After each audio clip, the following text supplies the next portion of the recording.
વાત રાજકોટની કરીશું। રાજકોટ જિલ્લાના ઉપલેટાનું ગઢાળા ગામ, જ્યાં મોજ નદી પર આવેલો કોઝવે તૂટી ગયો। ભારે વરસાદના કારણે મોજ ડેમ ઓવરફ્લો થયો। ડેમના 20 દરવાજા ખોલવામાં આવ્યા।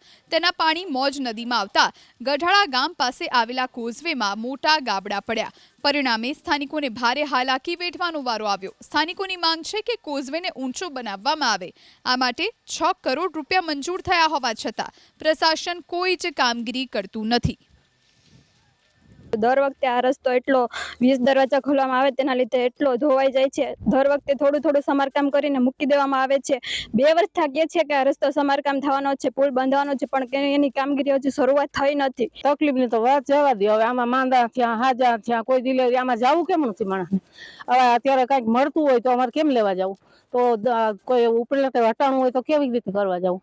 હેરાન થયાની વાત જવા દે। છોકરાઓને ભણવા કેમ જવું? બધાને નિસારું પડે છે, કેમ કરવું?